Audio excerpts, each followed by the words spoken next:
Bueno, creo que ya estamos transmitiendo. Sí, ya. Muy buenas tardes a todos. Es un gusto saludarlos esta tarde del lunes 1 de marzo de 2021. Estamos empezando el tercer mes del año y es un gusto saludarlos esta tarde con motivo de la tutoría grupal sobre experiencia profesional. Es una charla que impartirá Juan Carlos Quesada Monroy, quien es un egresado de la licenciatura en estudios internacionales. Ya en semestres anteriores, bueno, hemos tenido la visita de distintas egresadas y egresados que han venido a compartirnos acerca de su experiencia profesional. En 2020 estuvo Roxana Nayeli Gutiérrez Cepeda, ya nos habló de su inserción en los medios de comunicación. El semestre pasado estuvo Samantha Gañó Martínez, ella habló sobre su experiencia en ONGs en Francia. También estuvo Adela Santos y a Deodata Armenta, quienes nos hablaron sobre su inserción profesional en consultoría en áreas de la salud. Esta tarde nos acompaña y es un especial motivo de gusto para mí saludar a Juan Carlos Quesada Monroy, que es un buen amigo ya desde hace algunos años y quien esta tarde viene a hablarnos sobre su experiencia profesional. Me permitiré, bueno, explico cómo será la dinámica de la actividad. Ya quienes han participado en este tipo de actividades ya saben más o menos cómo es. Me tomaré unos minutos para presentar al invitado de hoy. Posteriormente, el invitado tendrá entre 30 y 45 minutos en exponer, en hacer una presentación. Y después se abrirá un momento de preguntas y respuestas en la que ustedes podrán inscribir, incorporar su pregunta o comentario en, el, en, el, en la sección de esta actividad. Y Aurora Chávez, quien es estudiante de octavo semestre de la licenciatura en Relaciones Internacionales, pues hará favor de leerlas para que Juan Carlos las pueda contestar. Bueno, pues comenzamos.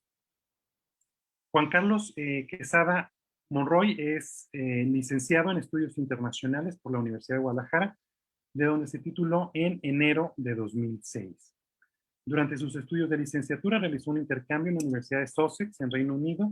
En 2003-2004, él fue, pues, de la primera generación que pudo acceder a realizar algún intercambio en la Universidad de Guadalajara, un intercambio internacional.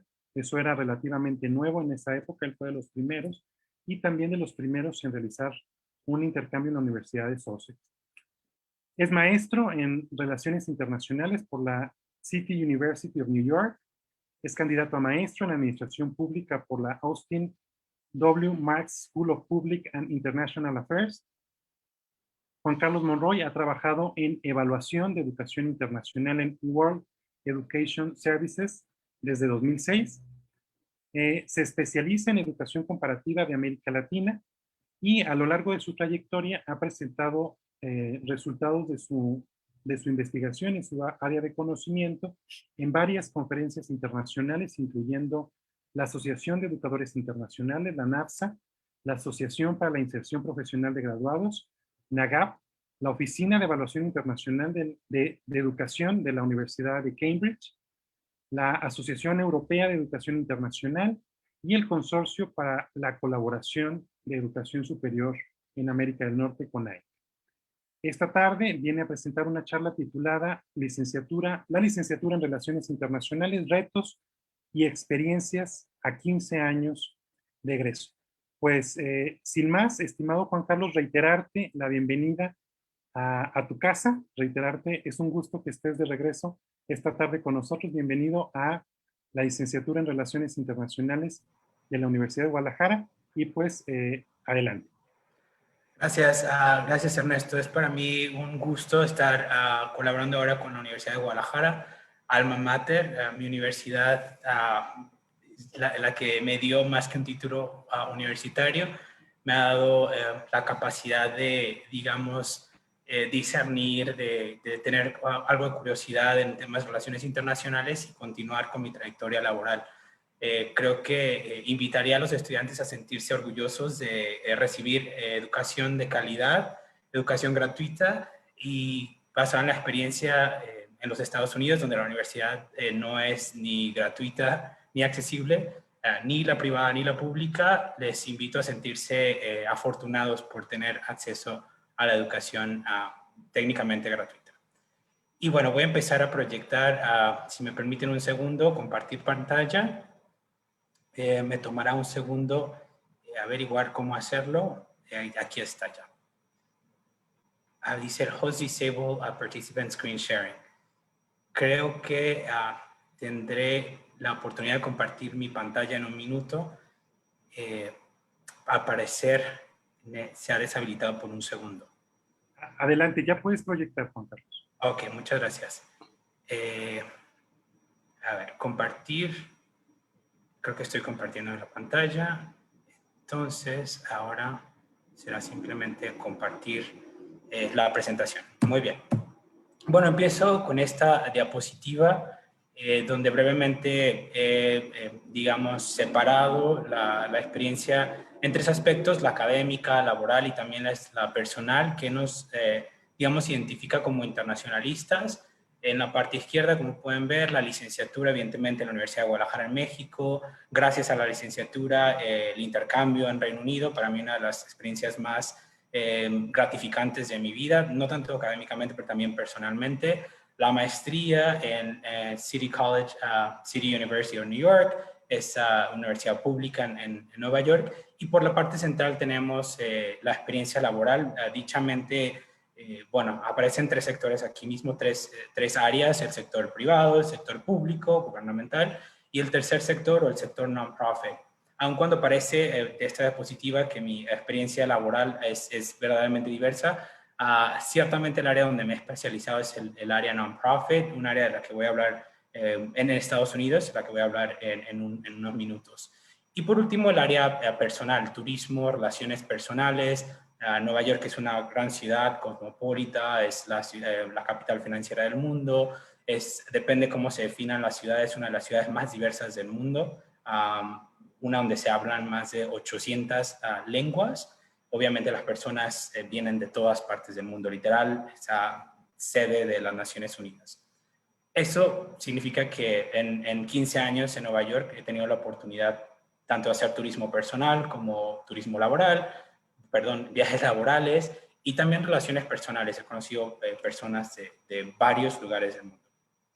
Y eso nos lleva a tener ciertamente un poco curiosidad por conocer nuevas culturas, aprender de los nuevos lugares.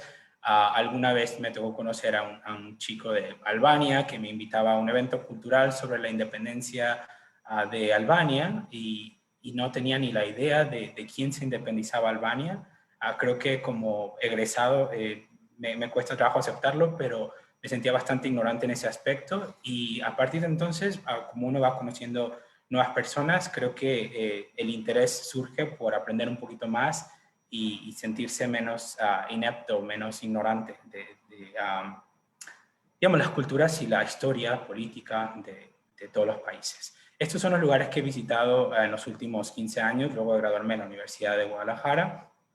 Son un poco más de 40 países y bueno, visitar un país ciertamente también nos da la oportunidad de aprender.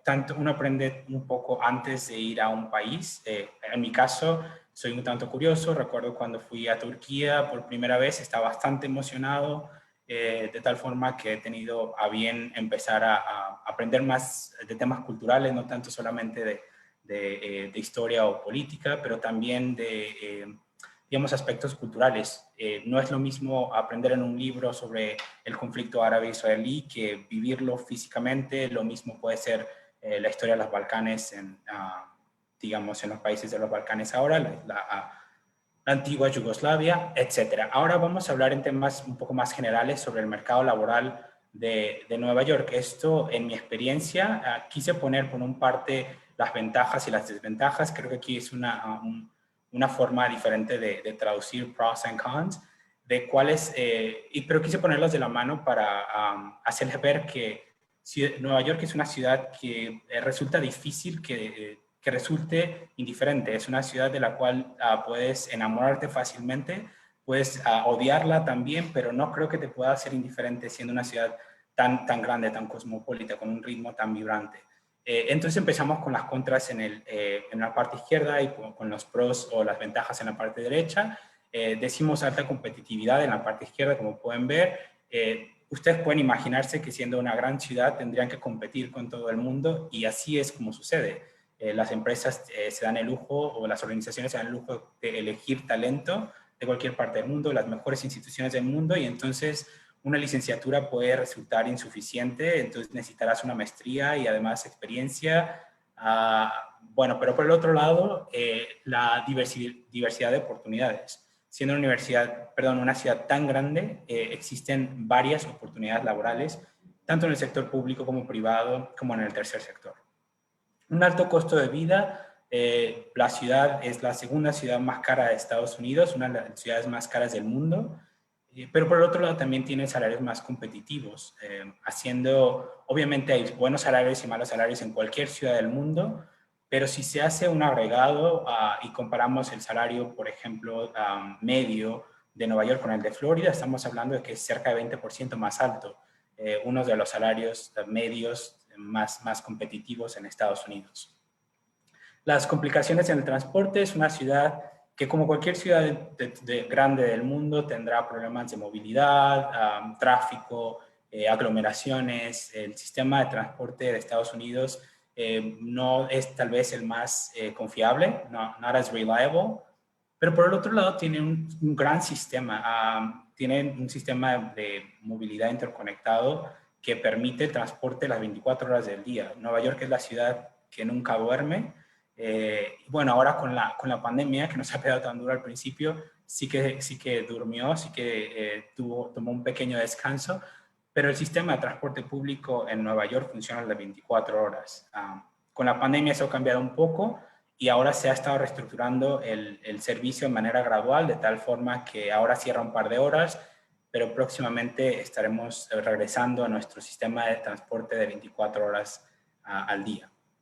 Las aglomeraciones y los espacios limitados, como se pueden imaginar, en cualquier ciudad grande del mundo, es también una realidad en ciudades o sedes urbanas en países en desarrollo como México.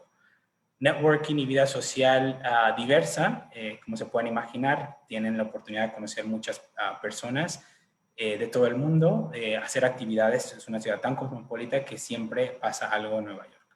La carga laboral es ciertamente alta si lo comparamos con otras ciudades, específicamente de Estados Unidos. Y por el otro lado existe una gran experiencia intercultural. Si ustedes pueden imaginarse de alguna actividad para conocer personas, sea a través de deportes o cualquier otra actividad cultural, Nueva York siempre va a tener una opción para llevarla a cabo. Es una ciudad donde siempre está pasando algo, siempre hay diferentes opciones culturales, deportivas, etc. En esta diapositiva estoy proyectando un poquito más la experiencia personal en Nueva York, la experiencia laboral. Como les comentaba, sí que trabajé en tres ramas, tres sectores. En la parte izquierda pueden ver un cajero, un agente de ventas en una tienda de accesorios de ropa, servicio al cliente. Esos fueron los trabajos que inicialmente conseguí en Estados Unidos. Cuando me mudé, no me inserté de manera, digamos, exitosa en los primeros 6 meses en Nueva York. Simplemente me fui porque quería irme. Y bueno, eventualmente empecé a trabajar para el gobierno de la ciudad de Nueva York primero, en el área de servicio al cliente, y después en la institución con la que trabajo ahora. Llevo 14 años y un poco más, y un poco de meses trabajando para ellos, donde me ha tocado pues desempeñarme en diferentes puestos, tanto en cuestiones de investigación, como de reclutamiento, como de entrenamiento, como de, digamos, de gerencia de equipos, de desarrollo de equipos, etc. Ha sido bastante diversa mi participación en esta organización, y ahora es donde empiezo a hablar del sector non-profit en Estados Unidos. El sector non-profit incluye instituciones de la salud como hospitales, que tampoco son necesariamente instituciones pequeñas o que tengan un presupuesto muy pequeño. Y esto lo digo porque en alguna ocasión en otros países, cuando yo les comento que trabajo para un non-profit o para una institución sin fines de lucro, para una institución con fines altruistas, de pronto da la impresión de que estoy haciendo voluntariado y que no tienen esas organizaciones un presupuesto o que batallamos mucho. Ciertamente es un sector grande en Estados Unidos. Hay alrededor de 1.5 millones de organizaciones que están registradas en el IRS, Internal Revenue Service, de Estados Unidos, y esto obviamente les permite una ventaja fiscal, es decir, estas instituciones no pagan algunos impuestos. El sector emplea a más de 12 millones de trabajadores en Estados Unidos. Estamos hablando de alrededor de 8% de la base laboral total de Estados Unidos. Representa el 5.6% del PIB de Estados Unidos. Estamos hablando de $1 trillón. Es sumamente comparable al tamaño de la economía de México, al PIB de México, el sector non-profit de Estados Unidos. Como les decía, incluye instituciones de educación superior, hospitales, etcétera. Recibe una parte significativa de aportaciones, y cerca del 75% de la población de Estados Unidos aporta a este tipo de instituciones, en parte porque, como les comentaba, las donaciones que hacen son deducibles de impuestos. Ahora mismo empiezo a hablar de World Education Services. Es la organización por la que he trabajado la mayor parte de mi vida laboral.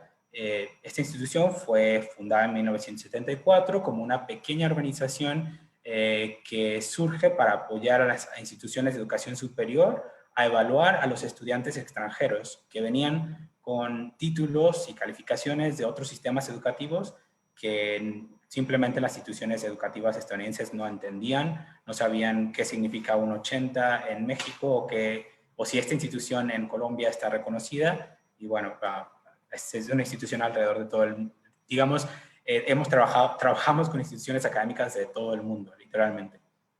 La institución ha crecido bastante desde el momento que yo llegué a ella, hace 14 y algo años, 14 años y algo de meses, de tal forma que ahora su presupuesto es alrededor de 20 veces mayor que cuando yo ingresé a la organización. Era una organización muy pequeña y se empezó a hacer un poquito más una organización un poco más corporativa, ciertamente. De hecho, recientemente tuvimos cambio de liderazgo y nuestra nueva líder, CEO, nos ha convencido, nos quiere convencer de ver a nuestra organización como una empresa social en lugar de un non-profit solamente.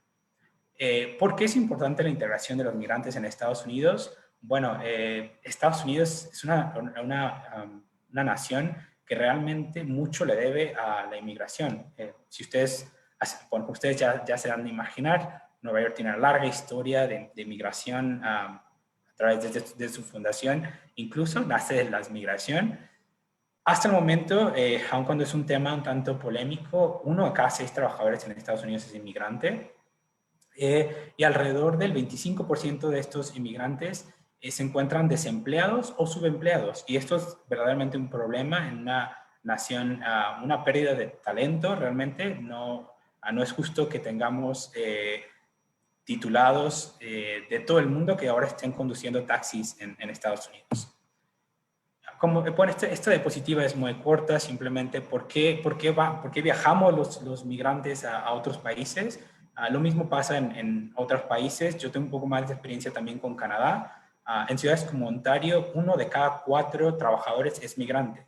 Entonces, ¿qué lleva a los migrantes a migrar? Bueno, generalmente buscan un mejor estilo de vida, una mejor oportunidad laboral o mejores oportunidades educativas. Esto es el caso para la gran mayoría de los migrantes, y me incluyo en esto. Y bueno, digamos, en el tema en el que yo me desarrollo, nos dedicamos a evaluar, a convalidar títulos técnicamente. Y cuando hacemos esta convalidación nos preguntamos, bueno, ¿a qué estamos convalidándolo? Estados Unidos es una gran nación que tiene también un sistema educativo con instituciones bastante diversas. El pluralismo se ve como una fortaleza del sistema. Y esto es interesante porque pronto cuando nosotros vamos con otras pares de otros países desarrollados y en desarrollo, les cuesta trabajo entender que Estados Unidos no tiene una institución federal educativa que tenga una política rectora tan fuerte como otras políticas en desarrollo. ¿Y a qué me refiero con esto? Estados Unidos no tiene un Ministerio de Educación, una Secretaría de Educación Pública que tenga una política rectora estricta de credenciamiento, de reconocimiento de validez oficial, si utilizamos los términos mexicanos, sino que delega este trabajo, que en muchos países es una función gubernamental, a agencias acreditadoras, el sector privado, de acreditación de calidad. Y hay 6 agencias en Estados Unidos que hacen eso. Y entonces, cuando nosotros estamos haciendo una convalidación de estudios y vemos programas de Colombia o de México o de cualquier otra parte del mundo, resulta un poco complejo tratar de aterrizarlo en Estados Unidos y decir, bueno, sí, es comparable en términos de calidad, es comparable en términos de estructura.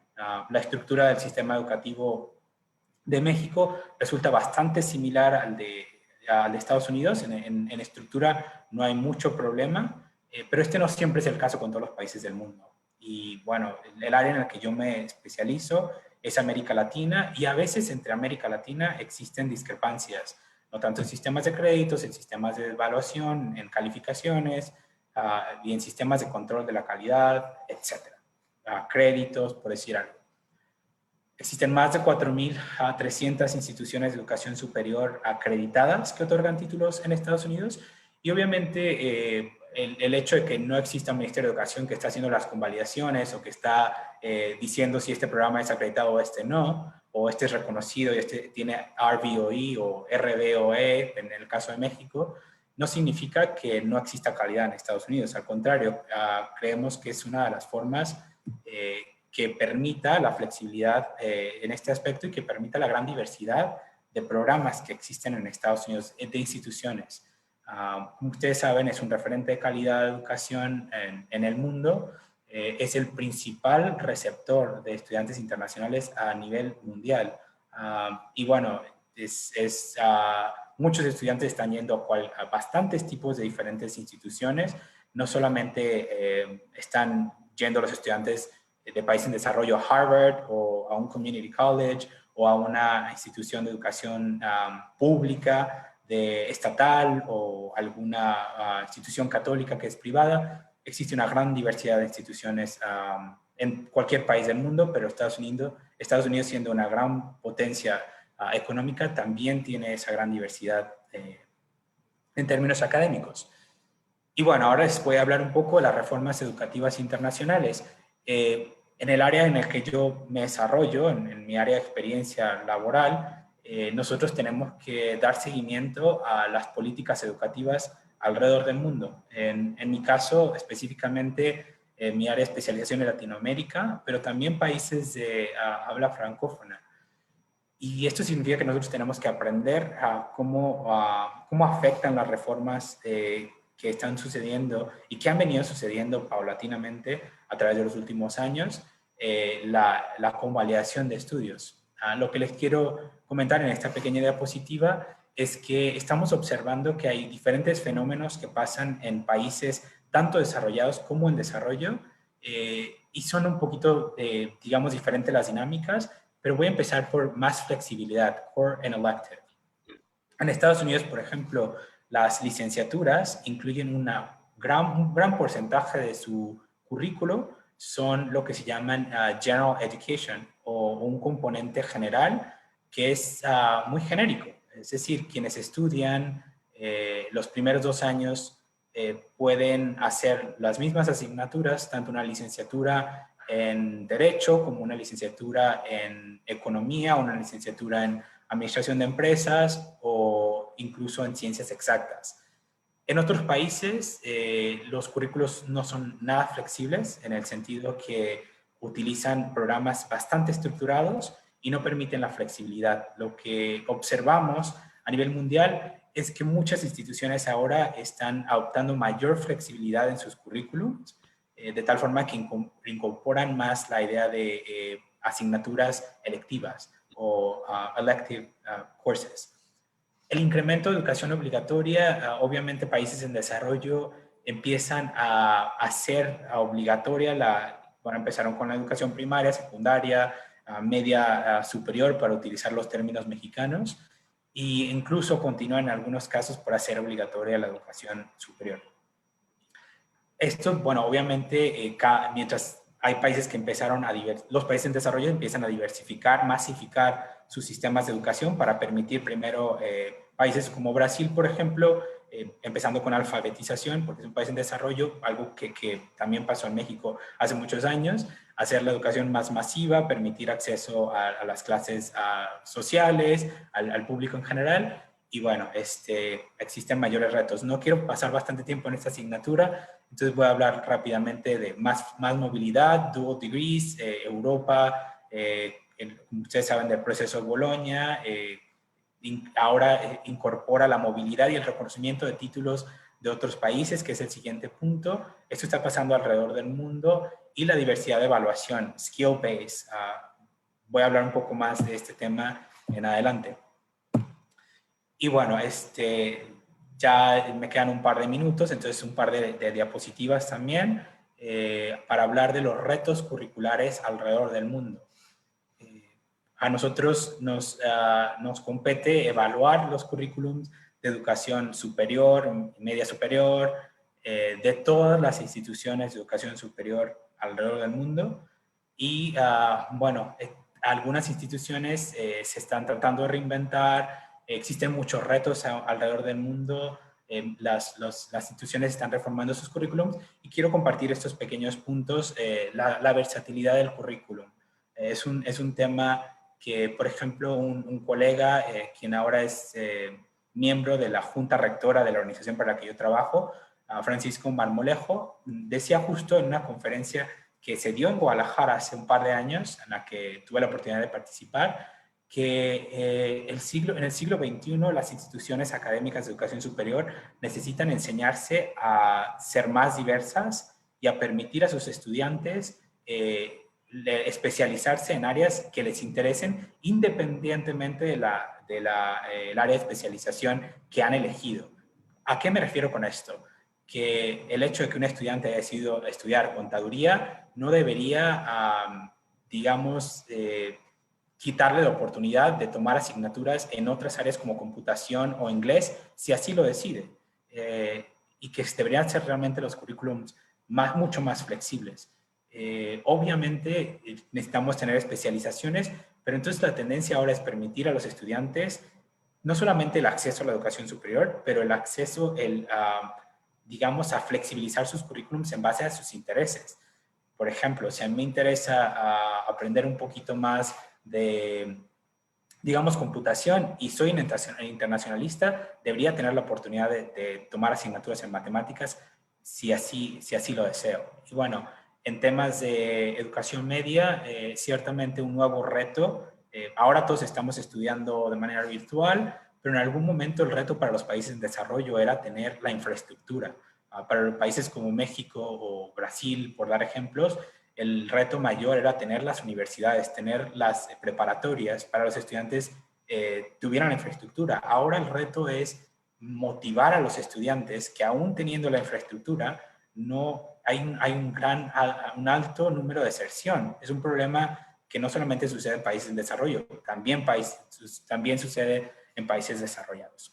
El siguiente punto, adaptabilidad del currículum a las nuevas tecnologías.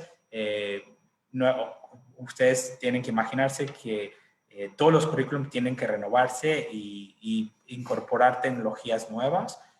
Mayor énfasis en soft skills, un tema que es debatido realmente si las universidades simplemente deben enseñar, digamos, la parte teórica, o también preparar a profesionales a emprender, y en temas que son de los llamados soft skills, de los que voy a hablar enseguida un poquito más, que tienen que ver, por ejemplo, con la inteligencia emocional, la capacidad de trabajar en equipo, la capacidad de crear, la capacidad de adaptarse.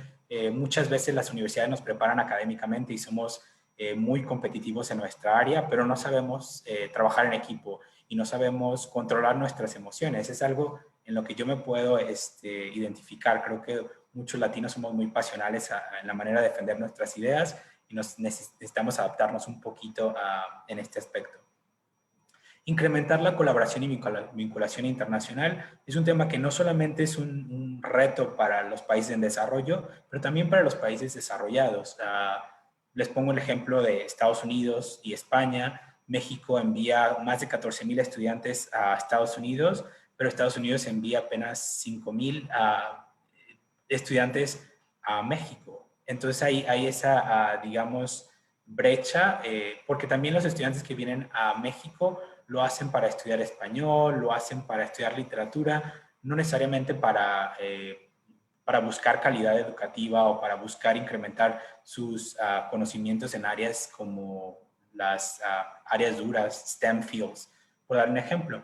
Y otro ejemplo que les doy, por ejemplo, hace 2 o 3 años estaba en una conferencia en España que precisamente hablaba de la cooperación y vinculación entre España y América Latina, y algún colega de España ha dicho que le resultaba difícil colaborar con instituciones de educación superior latinoamericanas en este caso, porque sus currículums no se adaptaban, porque tenían problemas de compatibilidad por el uso de tecnologías, etcétera. A lo cual yo le he dicho que los estudiantes latinoamericanos y los españoles tenían específicamente las mismas capacidades neurológicas, y que mucho les beneficiaría a los españoles aprender a colaborar más con los latinos, y que tanto era una relación de mutuo beneficio. Bueno, como ustedes se pueden imaginar, algunos países simplemente tienen más vinculación con otras regiones. El caso de México con Estados Unidos es similar al caso de España con Colombia. Digamos que Colombia envía 3 veces más estudiantes a España de los que recibe. Y bueno, bueno, no que digo 3, de hecho son creo que 8 veces más. La vinculación con egresados, actores clave de la industria, gobierno, etcétera. Bueno, este es un reto para todas las instituciones de educación superior. No solamente se trata de innovar currículum, pero también se trata de vincular con sectores clave. Es decir, en qué tanto las universidades están colaborando con sus egresados, con la industria y con todos los sectores clave. Obviamente, si estamos hablando de una institución que tiene claves o programas afines a la industria, necesitaría vincularse con la industria. En el caso de la licenciatura en Relaciones Internacionales de la Universidad de Guadalajara, bueno, sería vincularse con actores pertinentes. Y también con sus egresados. Creo que este es un tema donde las instituciones de educación superior también están bastante interesados en ampliar, digamos, el área de colaboración con los egresados. Y bueno, es algo que es un reto curricular por muchos países alrededor del mundo. Por último, el aprendizaje a lo largo de toda la vida.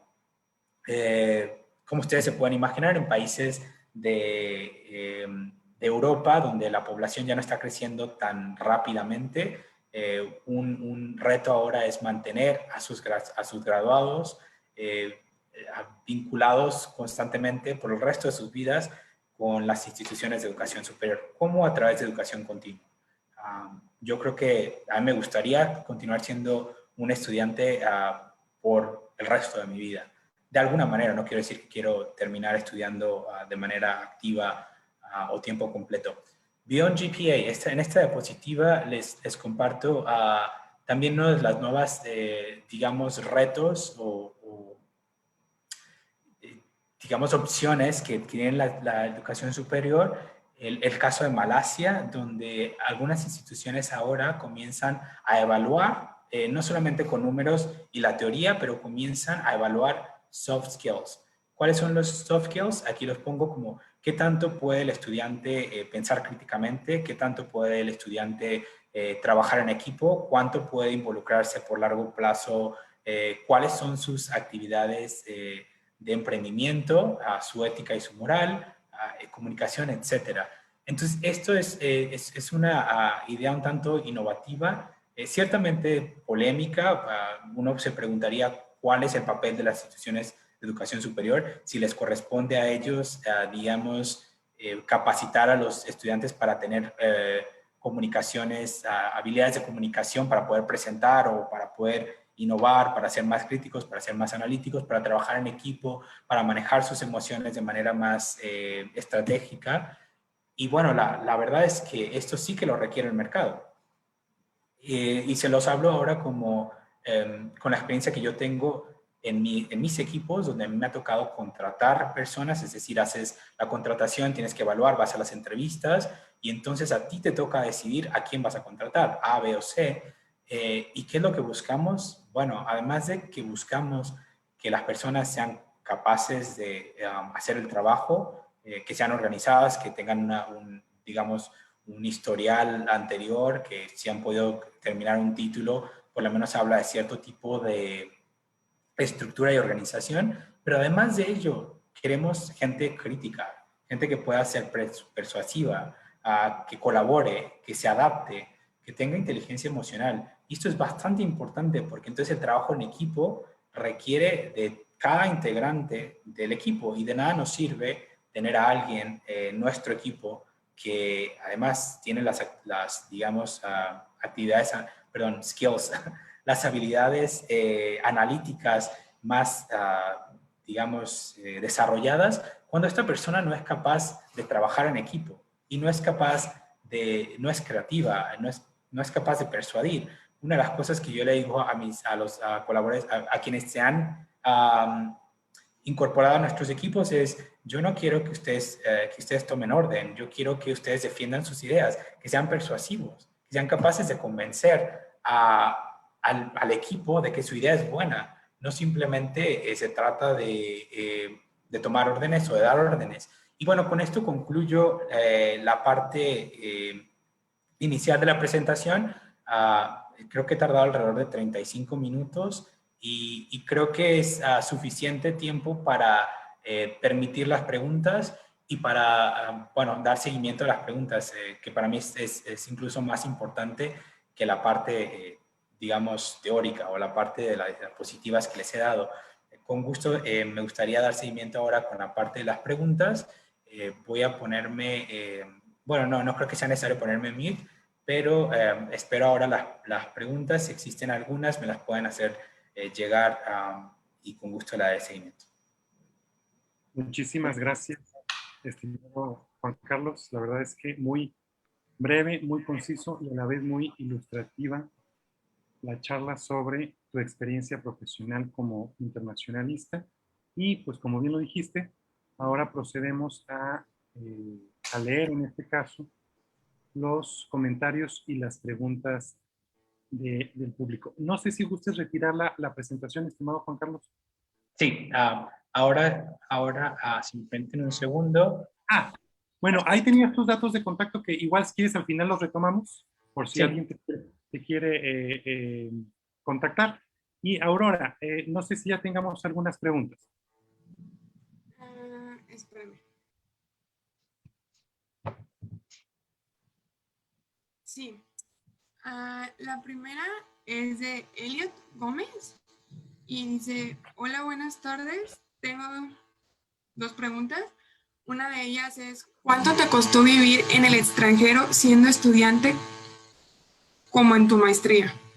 O sea, ¿cuánto le costó más o menos vivir en el extranjero, tanto en la maestría como... ¿Como intercambio? Sí. Bueno, es una muy buena pregunta. Voy a tratar de recordar en el área de intercambio, por ejemplo, cuando yo me fui a intercambio a Reino Unido, en ese momento, bueno, primero comentarles que recibí apoyo por parte de la Universidad de Guadalajara, pero fue un apoyo bastante, ¿cómo diría? Pues muy poco apoyo. Se me fue la palabra que estoy buscando para decir que fue un poco apoyo, pero significativo y bueno, ahora los costos, recuerdo que en ese momento a mí me habían dicho que yo requería 7,000 libras esterlinas para vivir durante 9 meses en Reino Unido y la verdad es que yo no tenía ni 7,000. Ni 5,000, creo que me fui con alrededor de 5,000 libras esterlinas y eso fue el resultado del apoyo que recibí por la Universidad de Guadalajara. Creo que fueron alrededor de 20,000 pesos en aquel tiempo, pero era tal vez como 1,500 libras esterlinas. Estuve trabajando como mesero por alrededor de un año y la verdad es que también estuve trabajando medio tiempo en Reino Unido ese año. La maestría, bueno, cuando yo estudié la maestría en Nueva York, yo era estudiante, perdón, yo era un trabajador de tiempo completo y fue un beneficio de la empresa en la que ahora trabajo, la organización para la que he trabajado. Entonces yo fui reembolsado todos y cada uno de los centavos. Para mí me costó muy poco. Bueno, estamos hablando de libros. Vivir en Nueva York es ciertamente es caro, perdón. Entonces, creo que me costaría un poquito de trabajo hablar de una cantidad específica, pero ahora, por ejemplo, estoy haciendo una segunda maestría y para darles un ejemplo, estoy estudiando en una universidad pública, que son las más económicas, pero a mí cada curso me cuesta $2,200. $2,200 por 3 créditos, la maestría tiene 40 créditos, entonces hay que hacer la suma. Y bueno, pues vivir en Nueva York es ciertamente costoso. Pero, bueno, lo que les puedo decir es que ahora lo veo como una experiencia en Reino Unido. Digamos, el presupuesto que te han dado era tomando en cuenta, digamos, cierto nivel de flexibilidad con gastos. Y yo como buen estudiante de país en desarrollo, de familia media, y con un presupuesto bastante estricto, he podido vivir con mucho menos que eso. Entonces, al final del día, si la universidad ha dicho necesitas 9,000 libras esterlinas, independientemente del hospedaje, yo fácilmente he vivido con 5,000. Bueno, no tan fácilmente, la verdad es que he tenido que ser un poco creativo. Pero lo mismo pasa en Nueva York, por ejemplo. Nueva York es una ciudad bastante cara, pero puedes encontrar lugares donde podrás pagar $1 por una pizza y al final, bueno, puedes pagar por una pizza $9. Entonces, hay una gran diferencia. Puedes ahorrar mucho cocinando tu propia pasta o puedes gastarte dinero comiendo en un restaurante. Entonces, hay una gran brecha entre esas cantidades. Si yo les pudiera dar como un estimado, vivir en un cuarto en una zona, digamos, no en Manhattan, pero en los suburbios, como en Queens, en Brooklyn, podrías gastar tal vez $700 en alquiler. Viviendo en Manhattan, podrías pagar alrededor del doble. Teniendo tu propio apartamento en Brooklyn, podrías pagar $1,700 en alquiler. Viviendo en Manhattan, pagarías el doble. $3,000. Muy bien. Otra pregunta es, en tu experiencia, ¿cuál es la mejor manera de elaborar nuestro currículum? En mi experiencia, ¿cuál es la mejor manera de elaborar currículum? Bueno, una manera siempre es aprendiendo y desarrollando, digamos, teniendo pasión por lo que a ustedes les gusta hacer. Y creo que como estudiantes uno puede aprender a ser un tanto creativo, ¿sabes? Y un tanto emprendedor.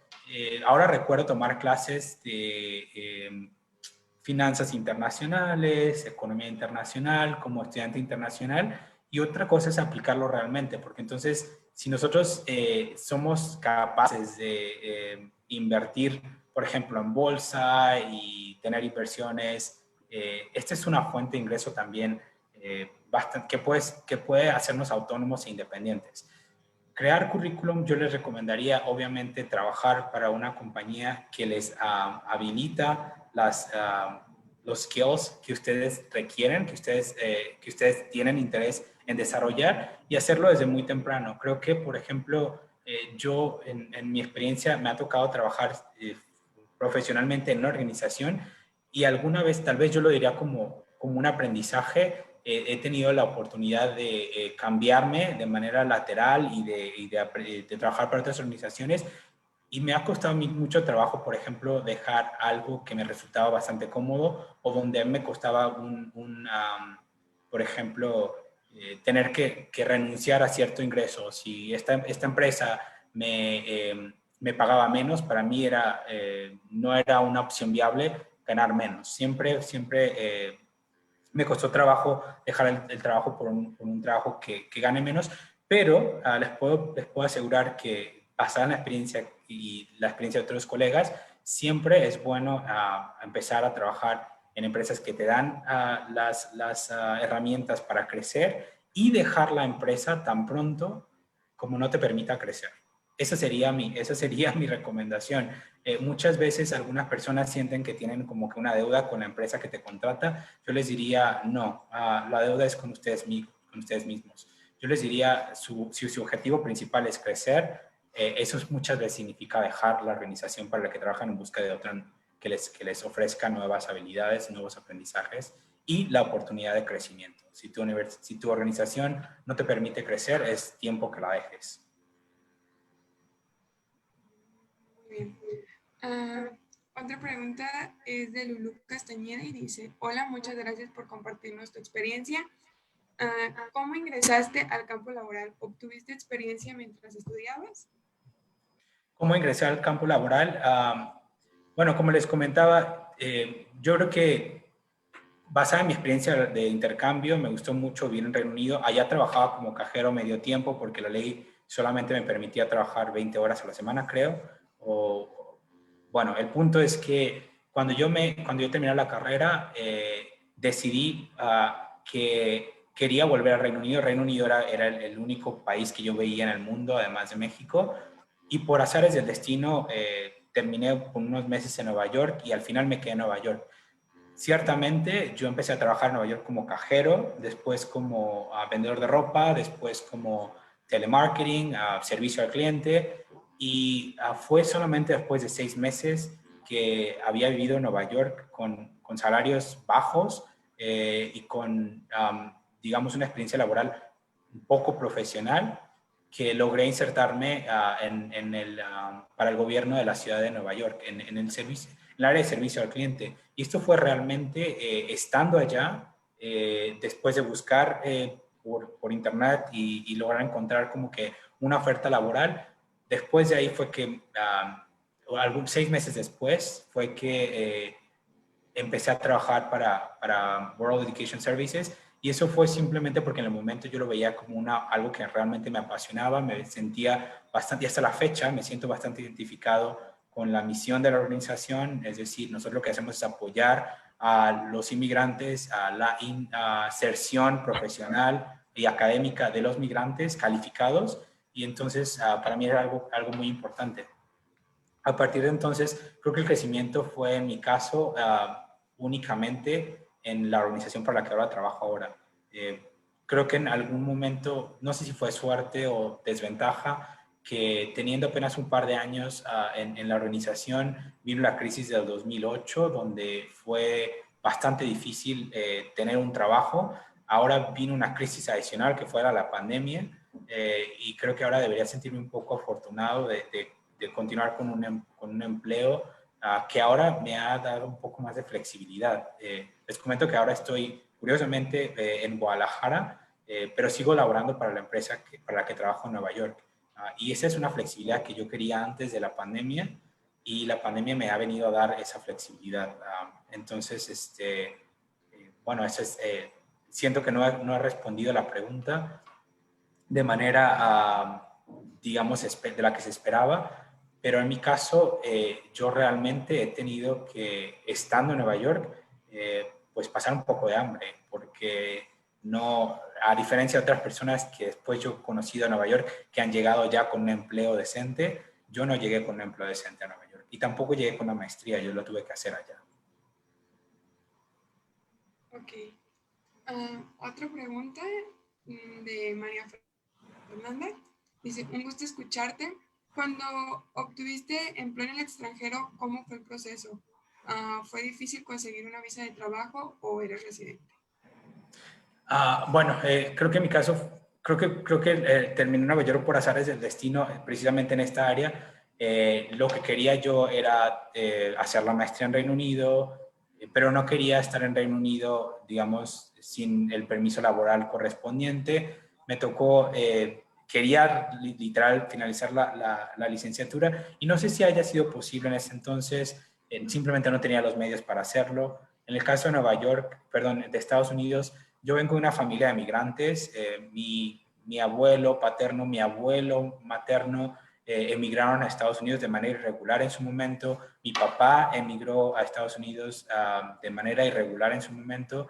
Eventualmente mi papá, bueno, logró, digamos, estabilizar su estancia, a legalizar su estancia en Estados Unidos, y fue a través de mi papá que yo apliqué para una visa de residencia, y así es como entré a Estados Unidos. Yo entré, de hecho, por tierra, en mi propio carro, que además yo había adquirido en California, y crucé la frontera literalmente en vehículo desde Guadalajara hasta Nueva York. Me tomó alrededor de 3 días conducir.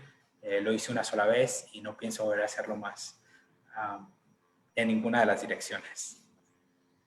Pero sí, bueno, para dar un poco de seguimiento a esa pregunta, ¿es posible recibir una visa laboral? Yo tengo varios amigos que lo han hecho precisamente por el área académica, primero aprendiendo idiomas, después insertándose a una institución de educación académica, después encontrando a instituciones que logren patrocinarles, lo cual es bastante difícil. Una de mis amigas, realmente no voy a dar nombre, pero ella tuvo que pagarle a una empresa para que la financiara.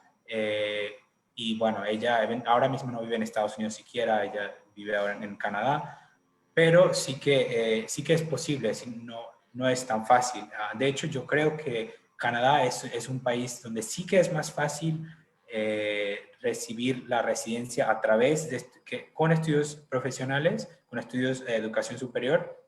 Y de hecho, nuestra organización tiene un contrato con el gobierno de Canadá para el programa que se llama Express Entry, donde los profesionales graduados reciben la opción de ingresar a Canadá de manera legal y laborar de manera legal en Canadá. Entonces, con gusto yo puedo dar seguimiento a cualquier pregunta de este programa. Se llama Express Entry y es un programa que da puntos por varias cuestiones, incluyendo la educación superior, los años, la experiencia profesional, el idioma. Y entonces, cuando las personas cumplen este perfil, entran a una base de datos donde los empleadores pueden seleccionarlos.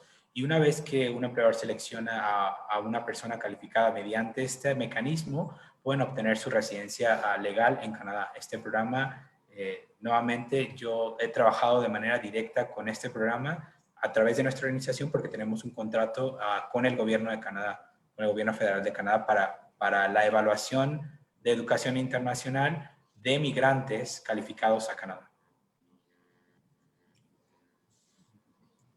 ¿Alguna otra pregunta, estimada Aurora? No, al parecer es la última. Bueno, yo tengo 2 preguntas ya para comenzar a cerrar, estimado Juan Carlos. Bueno, creo que ya respondiste parte de lo que voy a preguntar, pero yo te preguntaría, ¿qué tanto disfrutas vivir en Nueva York? ¿Cómo te sientes? Bueno, creo que tienes ya más de 15 años viviendo en Nueva York. ¿Y cómo te sientes allá? ¿Te gusta? ¿Lo disfrutas? ¿Qué nos puedes decir de eso? Bueno, ¿qué les diría? Después de 15 años, como les dije hace poco tiempo, sería difícil decir que es una ciudad que me resulta indiferente. Es la ciudad donde yo he pasado la mayoría de mis 20s, la mayoría de mis 30s, porque ya estoy por pisar los 40s. Entonces, yo realmente amo Nueva York por una parte y la odio por la otra. Y la amo por las cuestiones. Cuando yo puse la gráfica en general, creo que les expliqué, bueno, lo que a mí me encanta de la ciudad, además de que es muy diversa, es que siempre es una ciudad viva, ¿no? Que tiene siempre algo que hacer. Entonces yo, por ejemplo, juego voleibol en una liga que es tan diversa, donde yo he conocido tantas personas, donde tengo un grupo de amigos con los que, bueno, me identifico.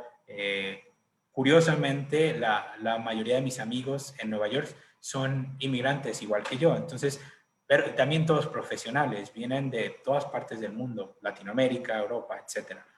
Entonces, creo que la parte que yo adoro como internacionalista es esta parte de la cultura, de aprender de otras culturas.